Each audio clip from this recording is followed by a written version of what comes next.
Tama na yan. Tama na ate ha, hindi na kita bibigyan pagkaganyan ka. Kasi nagagalit pag binigyan na yung nagdidimig ka ng ano. Hindi ka na makakakulit pagkaganyan. Saan kay Tita Joy manghihingi tayong tissue? Hawakan mo to. Ay, ganda. Pagka sinasabi niya sa ganun na kasulatan sa Lucas, chapter 11, verse 28, ang pala ng nakikinig ng magandang balita at sinasabuhay ko. So gusto niyo po bang maging mapalad? Gusto niyo po bang maging mapalad? Ang sabi po naman na nakasulatan, gusto po natin maging mapalad, kailangan natin na makinig ng salita ng Diyos. Sabi niya ng banal ng kasulatan, so sinasabi niya sa Romans chapter 1 verse 16, Babalikan ko na yan. kung namin ay nangyayari ang ipagpili sa pagkakas ng Diyos, ay pangasin ang sumasampalataya ay maliligtas. Pinaniwala po tayo sa mga kung ano nililitas. Ang pinapapalala tayo. Sa lahat, kapag tayo po sa naman nagpapalitan, tayo ay magpapalala maligtas. Dahil tayo ay sumasampalataya sa salita ng Diyos. Kapag po kung naalala po natin, di ba napalitaan na sa natin ang pangyayari sa mga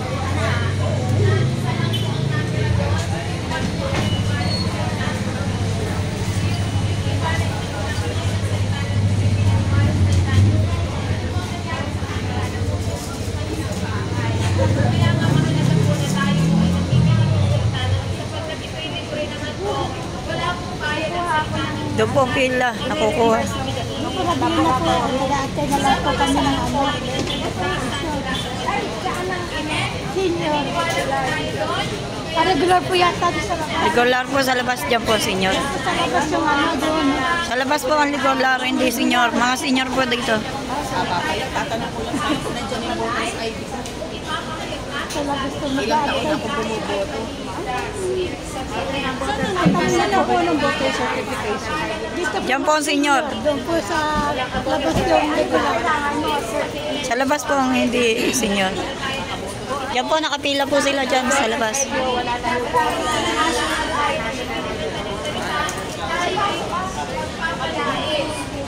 dahil ang tunay, pinapapalad, Hindi pa na kumukuha ng ano. sa pamamagitan, Dito tayo sa kanya. Umalis tayo. Wala pa na wala yung mga kasabay.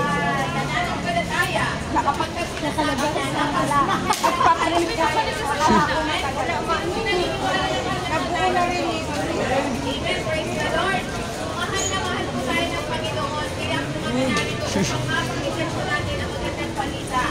Tayo mahal na mahal, ibig tayo ng Diyos. Kaya hindi ko alam bakit sinabi niya sa magandang balita sa John 3 verse 16. For God so loved the world that He gave His only begotten Son, whatsoever believe in Him should not perish but have everlasting life. So ibig sabihin dahil mahal na mahal tayo, nasa atin po ang pag-response kung magre-response tayo sa pagmamahal natin sa Diyos. Ang requirements lang po kung tayo magre-response sa pagmamahal ng Diyos, kailangan lang po natin maniwala sa kanyang salita.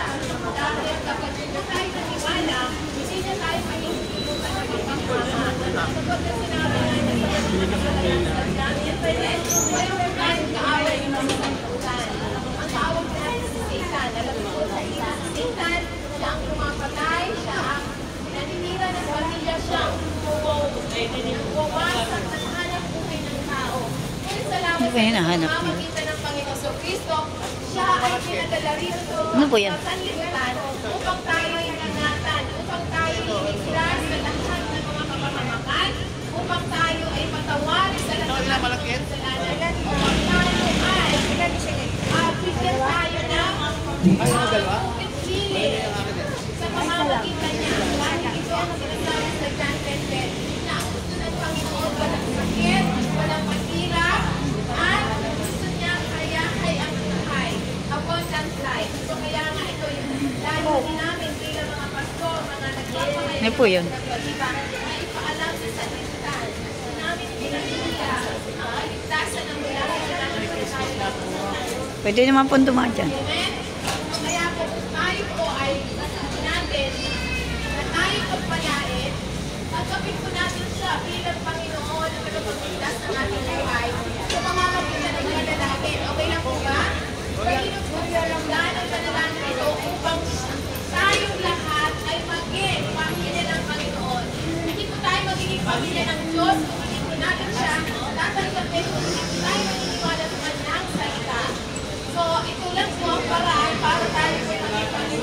sa pamamagitan ng kanilang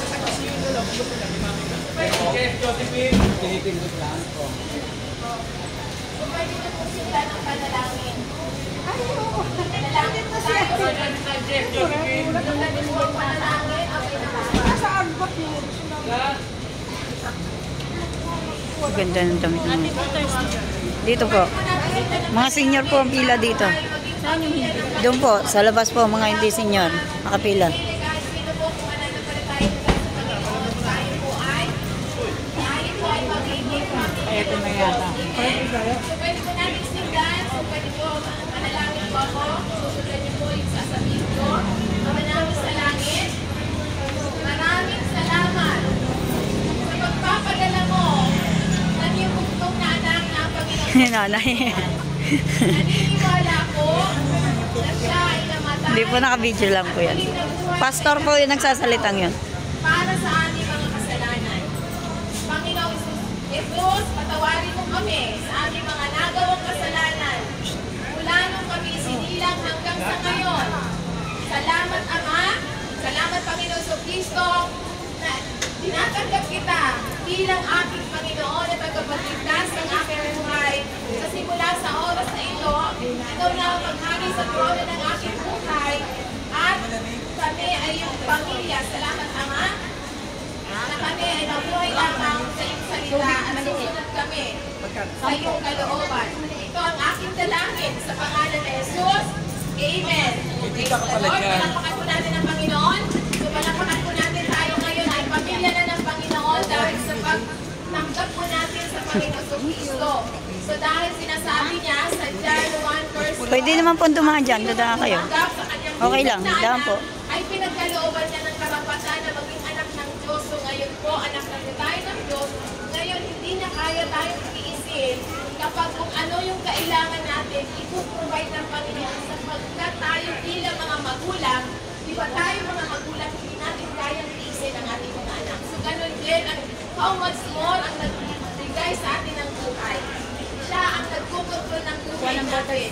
So kaya, hindi niya palitututan na yung kanyang anak nagdurusa sa sakit, nagdurusa sa kahirapan, at nagdurusa sa mga problema. Amen? So, iyan ang ginagawa ng Panginoon sa Kristo sa atin. Bakit siya naandito sa lipunan? Para tayo ay hindi na tayo ang magdadala ng kasalanan. Hindi na tayo ang magdadala ng sakit. Hindi na tayo ang magdadala ng mga problema. Amen? Praise the Lord. Purihin ang Panginoon. So, maraming salamat po sa nakikinig. Nagbibigay po kami ng mga flyers, pwede niyo pong mabasa, meron pong Bible verse dyan, at meron din pong address, so pwede niyo pong puntahan.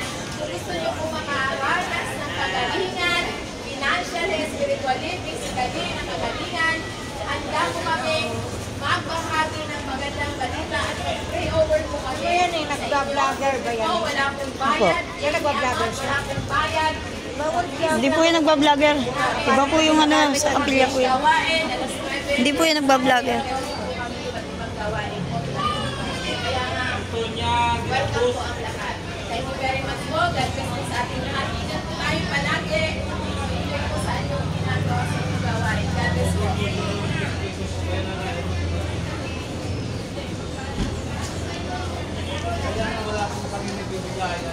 Thank you po.